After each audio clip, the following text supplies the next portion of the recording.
Retour au prétoire. La commission de discipline devant laquelle nous retrouvons les deux auteurs présumés d'une agression. Donc, je vous revois suite à la comparution du 14 février sur l'incident de la salle de sport. 3 jours se sont écoulés depuis la première audience. Un complément d'enquête avait été demandé par le directeur, aujourd'hui remplacé par la sous-directrice. Comme nous, on prend des rapports, mais laissez-moi terminer, je vous en prie, je vais les laisser parler. Comme vous. En plus, c'est pas gentil, moi je vous écoute, je suis poli. Je suis pas là pour être gentille, particulièrement. Je suis là pour vous entendre. Ce n'est pas poli. Entre-temps, les deux détenus ont aggravé leur cas. L'un se serait introduit dans la cellule de son voisin, l'autre aurait insulté un surveillant. La solution, c'est de vous tenir tranquille dès le départ. J'ai pris le coup de tête, mais je me tiens tranquille, c'est pas le problème, c'est ce que j'essaye. Je suis à bout, j'en peux plus, j'ai un dossier psychologique long comme mon bras, j'en ai marre, j'essaie de faire ma prison tranquille.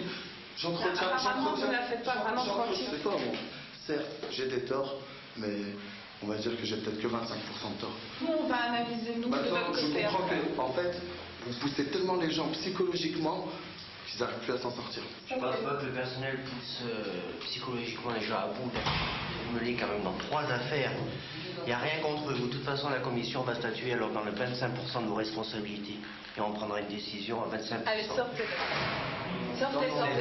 Moi, ce que je veux vous dire, c'est que personnellement, s'il faut mettre fin à ces jours, il faut chapler, j'ai une lame dans le ventre et ça ira très mal. Et vous serez tous responsables. J'ai une lame dans le ventre. Allez-y, poussez-moi, tapez-moi. Mais moi, j'ai une lame dans le ventre et je sais que je vais mettre fin à mes jours. Moi, je vous le dis. La commission délibère.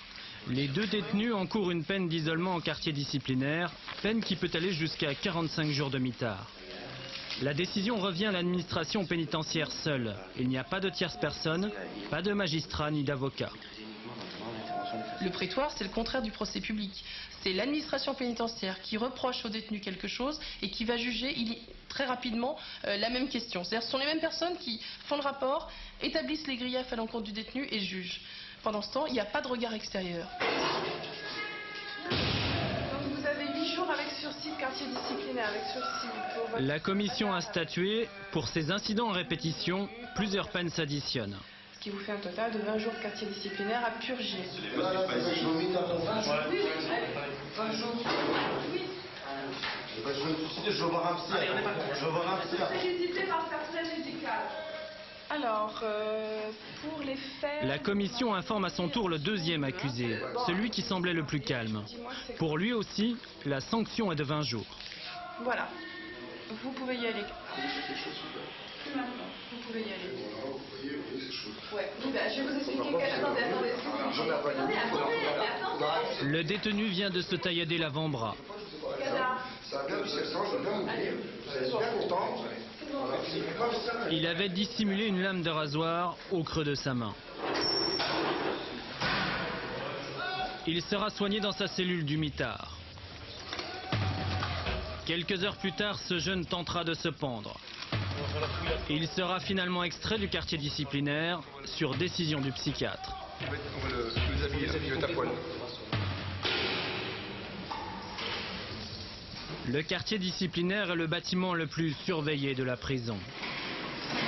Être incarcéré dans l'une de ces 15 cellules, c'est être à l'isolement total.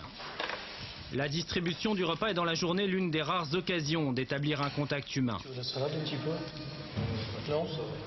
Point? Le détenu vit dans cet espace sombre d'environ 6 mètres carrés au confort minimal. Ici, il y a une table en béton. Pour pas qu'on se coupe, ils nous donnent des trucs en plastique. Parce qu'il y en a qui les avalent, qui les mangent.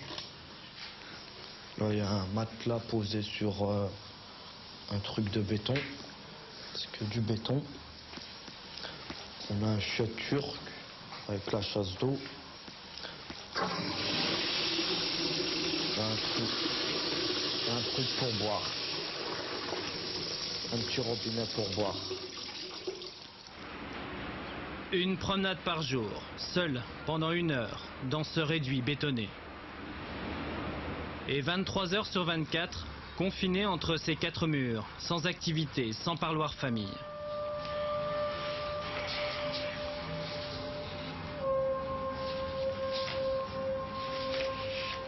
Le mitard, c'est la prison dans la prison. Très dur à supporter quand, comme ce détenu, on a seulement 20 ans. Une journée, on a l'impression que c'est 2-3 jours. On voit pas l'heure passer. On sait pas quelle heure il est.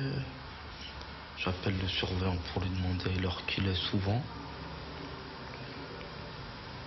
Je bouquine pour essayer que le temps passe vite. J'essaye de pas dormir la journée. Comme ça, le soir, je m'endors vite. Quand on est dans les autres bâtiments, des tensions normales, on a l'impression d'être libre comparé au mitard.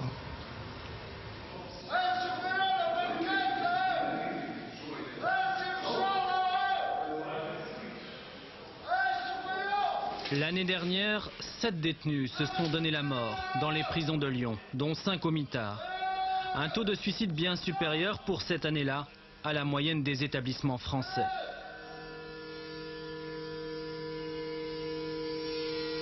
Khaled Bouafia avait 17 ans seulement quand son corps a été retrouvé pendu, accroché à la grille de la porte du mitard. Cet adolescent purgeait une peine de 2 mois de prison. Mehdi Reziga avait 22 ans quand on l'a découvert à son tour. En suspension verticale, selon les termes de l'autopsie, il devait sortir de prison quelques jours plus tard. Les familles de ces 2 détenus ont créé à Vaux-en-Velin une association regroupant les proches des personnes décédées dans les prisons de Lyon. Une association qui a pris depuis une dimension nationale. Nous c'est pareil, notre fils il avait fait 2 mois de prison et il en était à 2 jours de sa sortie et on nous apprend par téléphone qu'il se serait suicidé. Il a été retrouvé pendu au mitard. C'est combien de jours? Le premier jour en fait. Le premier jour du mitard. Le premier jour du mitard. La plupart des familles n'acceptent pas la thèse du suicide. L'attitude de l'administration pénitentiaire et du parquet n'a fait qu'alimenter leurs doutes. Indifférence et absence d'explication face à des questions précises. Il n'en fallait pas plus pour que 2 familles portent plainte avec constitution de partie civile. Elles veulent en savoir davantage sur les circonstances de ces décès. Nous tenir au courant de moindres renseignements.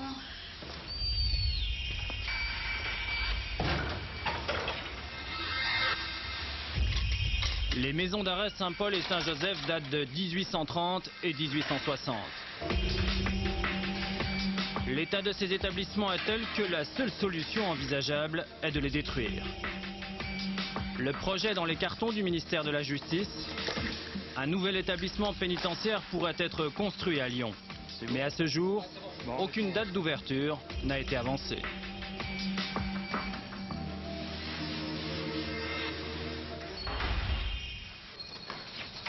Il était incarcéré depuis le mois de novembre. Son comportement sans incident lui vaut une remise de peine. On se voit tout de suite, on se voit un petit café là. J'arrive, bouge pas. Un vrai café, pas de la ricorée. Et surveillant, faut pas prendre l'attention. L'appel de l'extérieur lui redonne le sourire. Surveillant, gardez la pêche. Qu'est-ce que vous allez faire maintenant?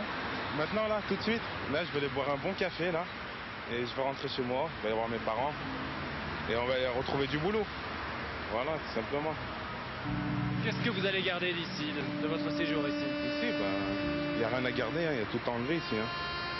Je sais pas, moi on dirait, il n'y a rien à garder, il n'y a rien à garder. Demain sera-t-il comme d'autres de retour? Force est de constater l'inefficacité, voire la perversité de ce mode de détention. Sur l'ensemble des personnes libérées après un séjour dans les prisons de Lyon, les 2 tiers environ franchissent à nouveau un jour le portail de la maison d'arrêt.